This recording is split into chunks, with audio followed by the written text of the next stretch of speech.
को प्रभु का धन्यवाद, उसकी महिमा करते हैं। मैं अपने जीवन की एक गवाही आपके बीच में बांटूंगी। वो गवाही मेरा दर्शन है जो मैंने देखा है, जो प्रभु ने मुझे प्रार्थना के दौरान दिखाया। मैं आपके बीच में बताना चाहती हूँ। मैं एक दिन प्रार्थना कर रही थी और उस प्रार्थना में परमेश्वर ने मुझे नरक का दर्शन दिखाया। मैंने जब नरक को देखा तब मैं उस नरक की तड़पन से तड़प उठी, मैं व्याकुल हो उठी। और मैं आपको बताती हूँ कि वहाँ पर कैसी कैसी पीड़ा है जो मैंने अपने शरीर पर सही है। मैंने उस पीड़ा में गुजारा है वो टाइम। मैं 1 घंटा लगातार प्रार्थना के बीच उस नरक के बीच में रही। और जब मैं धरती पर थी, प्रार्थना कर रही थी, तो मैं बेहोशी हालत में थी, मैं बेहोश हो चुकी थी। और उस बेहोशी हालत में मेरी आत्मा प्रभु यीशु के साथ में नरक में थी। मैंने नरक के द्वार पर खुद को पाया और मैंने पाया कि वहाँ पर एक पतली सी रास्ता है जो अंधेरे से भरी हुई है। उसके दाएं बाएं बहुत सी कोठरियाँ बनी हैं, जैसे जेल में खाने बने होते हैं वैसे वहाँ पर खाने बने हुए हैं। और मैंने देखा कि वहाँ इतनी गर्मी है, इतनी तपन है, वहाँ पर इतना घुटन है कि कोई इंसान वहाँ पर एक पल भी रह नहीं सकता है। और मैं उस बात को अपने अंदर सह रही थी कि प्रभु मैं किस जगह पर हूँ, परमेश्वर मुझे यहाँ से निकालो। मैं वहाँ रो रही थी और मैं यीशु से विनती कर रही थी बार बार, प्रभु मैं आगे नहीं बढ़ सकती हूँ, मुझे यहाँ से चलने दो, मुझे जाने दो और मुझे लेकर चलो। मैं ऐसे करके परमेश्वर के चरणों में थी और विनती करती रही, लेकिन प्रभु ने मेरे हाथ को थाम लिया और मुझे वहाँ से हटने नहीं दिया। फिर उन्होंने मुझे एक कमरा दिखाया वहाँ पर, जिस कमरे को मैंने देखा कि उस कमरे के अंदर एक आदमी है और जो आदमी जो है वो वहाँ पर सफ़ेद कलर की शर्ट पहने हैं और ब्लैक कलर की पैंट पहने हैं। मैंने जब प्रभु से पूछा पिता ये कौन है, तो उस परमेश्वर ने मुझसे कहा देखो ये एक डॉक्टर है और ये जब दुनिया में था तो इसने अंगों का व्यापार किया, इसने नवजात शिशुओं को गर्भ में मार दिया, इसने मोटी कमाई कमाई, इसलिए यह यहाँ पर है। जब प्रभु ने ऐसा कहा मेरे अंदर डर पड़ने लगा, मैं बहुत घबराने लगी क्योंकि मैंने ऐसा कभी देखा नहीं था। मैंने बाइबल में लोगों के दर्शनों से सुना था, लेकिन मैं खुद उस चीज़ को फील कर रही थी, मैं बहुत तड़प रही थी वहाँ पर। और फिर परमेश्वर ने मुझे दूसरा कमरा दिखाया। उस दूसरे कमरे में मैंने अपनी दादी जी को देखा। मैंने देखा मेरी दादी माँ वहाँ पर है, जो वो मर चुकी हैं, अब वो सच में इस दुनिया में नहीं है। मैंने उन्हें देखा तो मैं और डरने लगी मैं। फिर प्रभु ने मुझे तीसरा कमरा दिखाया। उन्होंने मुझसे तीसरे कमरे के विषय में जब मैंने उनसे पूछा प्रभु ये कमरा खाली क्यों है, क्योंकि तीसरा कमरा खाली था, तो परमेश्वर ने कोई जवाब नहीं दिया। उसके बाद उन्होंने मुझे चौथा कमरा दिखाया जिसमें मेरे मरे हुए चाचा जी थे। मैं और डरने लगी कि यहाँ क्या हो रहा है, यहाँ पर सब मेरे रिश्तेदार कैसे निकल रहे हैं, यहाँ पर मेरे अपने क्यों आए। और मैं बहुत तकलीफ़ में पूछती रही परमेश्वर से ही चीज़, जिससे मैं पूछती रही प्रभु बता दो, लेकिन उन्होंने मुझे नहीं बोला कुछ भी। उन्होंने मुझे पांचवा कमरा दिखाया जिसमें मैंने देखा कि मेरे नाना जी हैं और वो मर चुके थे और सच में वो मर चुके हैं और मैं उनसे बहुत प्यार करती हूँ। और मैं अपने नाना जी के कारण वहाँ पर बहुत व्याकुल हुई। मैं प्रभु यीशु के चरणों में गिर गई और गिर कर मैं अपने नाक को रगड़ कर विनती करने लगी प्रभु दया कर दो, मेरे नाना को यहाँ से छोड़ दो, जाने दो। मैं अपने नाना के सब कामों को गिनाने लगी कि पृथ्वी पर मेरे नाना ने बहुत भलाई की, बहुत अच्छाई की, प्रभु इनको यहाँ मत रखो, इनको जाने दो। और मैं खुद से उस दरवाजे को खोलने की कोशिश करने लगी कि मैं अपने नाना को वहाँ से बचा लूँ, लेकिन मैं नहीं बचा पा रही थी। ऐसे करके वहाँ पर मेरे साथ होता रहा। मैं बहुत तकलीफ़ में पड़ी रही और मैं बिल्कुल बेसुध रही। मेरे अंदर बिल्कुल ऐसा लगता था कोई सामत नहीं बची। फिर जीसस ने मुझे अपने हाथों से उठाया। मैं ज़मीन में उनके पैर में पड़ी थी तो उन्होंने मुझे उठाया। जब मैंने देखा कि यीशु मसीह मुझे उठा रहे हैं और वो रो रहे थे, उनकी आंखों में बहुत आंसू थे, वो रो रहे थे। उन्होंने मुझसे कहा बेटी देखो, मैंने तुम्हारे ख़ानदान पर जो अनुग्रह नहीं किया वो अनुग्रह तुम्हारे परिवार पर किया है। और देखो ये तीसरा कमरा जो तुम खाली देखती हो ये तुम्हारे लिए है और ये तुम्हारे परिवार के लिए है। यदि तुम मेरी विधियों को ना मानोगी, यदि तुम निश्चिंत रहोगी ज़मीन पर कि मैं स्वर्ग ही जाऊंगी, और तुम मेरे काम को पूरा ना करोगी, मेरे स्वभाव में ना जियोगी और लोगों को ना बताओगी इस बारे में, और लोगों के लिए प्रार्थनाएं नहीं करोगी अगर, तो तुम्हें भी यहाँ तीसरे कमरे में आकर रहना होगा। जब मैंने ये बात सुनी कि वो कमरा मेरे लिए है, मैं टूट गई।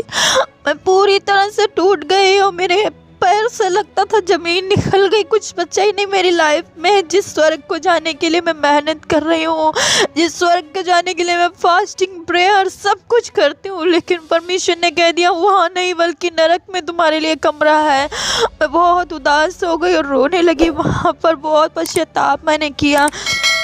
अब वो जलन मेरे शरीर से हट नहीं रही थी, वो घुटन मुझ पर पूरी तरह हावी थी। और फिर इसी से परमेश्वर ने मुझे छठा कमरा दिखाया। छठे कमरे में मैंने एक औरत को देखा। वो औरत जो थी उसके जो बाल थे वो कीड़ों से बने हुए बाल थे। उसकी नाक में केंचुए की नथुनी पहने थी। उसके कान में जो बिच्छू थे वो लटके हुए थे, टॉप्स थे बिच्छुओं के, जिंदा थे वो सब कीड़े उसके ऊपर। और मैंने उसके कंगन की जगह, पायल की जगह, कमरबंद की जगह सांपों को लिपटे देखा। फिर प्रभु ने कहा देखो ये डांसर है, ये नाचती थी दुनिया में इसलिए ये यहाँ पर है। फिर उन्होंने मुझे सातवां कमरा दिखाया। सातवें कमरे में मैंने बहुत सुंदर से लड़के को देखा जिसकी उम्र 21 से 26 के बीच होगी। मैंने उस लड़के को देखा, वो बहुत सुंदर था, बहुत ज़्यादा सुंदर था। और वो उसके हाथ में एंड्रॉयड बड़ा सा फ़ोन था, वो दोनों हाथों से अपने फ़ोन में मस्त था। और यीशु मसीह ने मुझसे कहा देखो बेटी, इसने अपना समय फ़ोन को दिया, इसने फ़ोन के ज़रिए बहुत दुनिया में पाप फैलाया। ये फ़ोन का दास था, गुलाम था, ये लोगों को अपनी ओर आकर्षित करता था, इसलिए यह यहाँ पर है।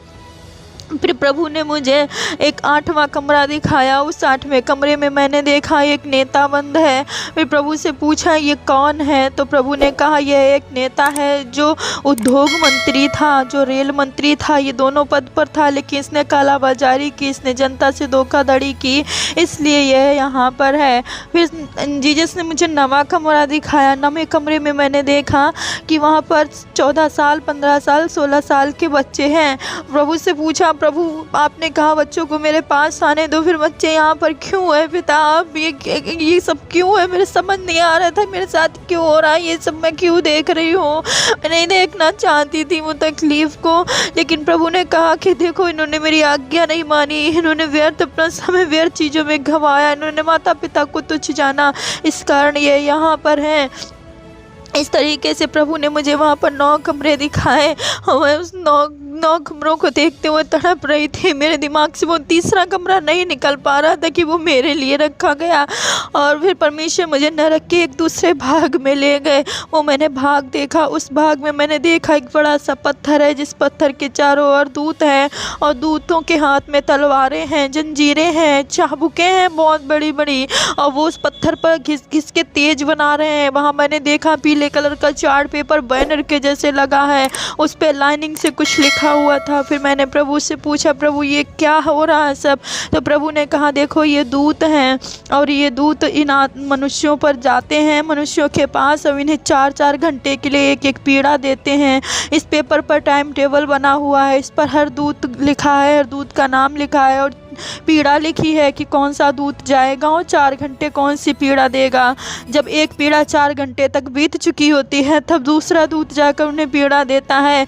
इस तरीके से उन्हें सताया जाता था जो वहाँ जेल जैसी उस नरक में बंद थे। और फिर परमेश्वर ने कहा देखो तुम्हारे यहाँ जैसे 7 दिन बीतते हैं वैसे यहाँ 7 दिन बीतने के बाद ये चार्ट पेपर बदल दिया जाता है और उससे दुगनी पीड़ा का चार्ट पेपर लगा दिया जाता है।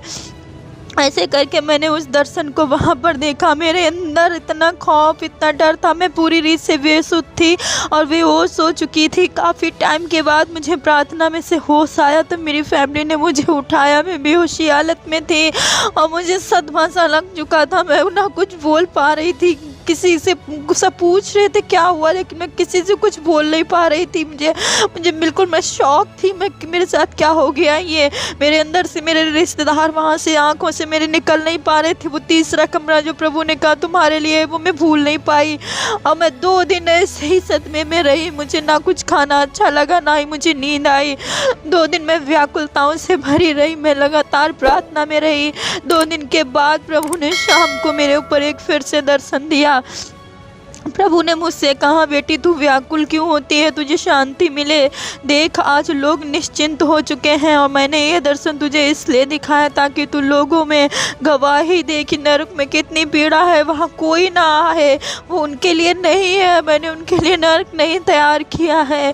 और तू लोगों को बता क्योंकि तू जिंदा गवाह है। और देख वो तीसरा कमरा सिर्फ तेरे लिए नहीं वरन पूरी मानव जाति के लिए है।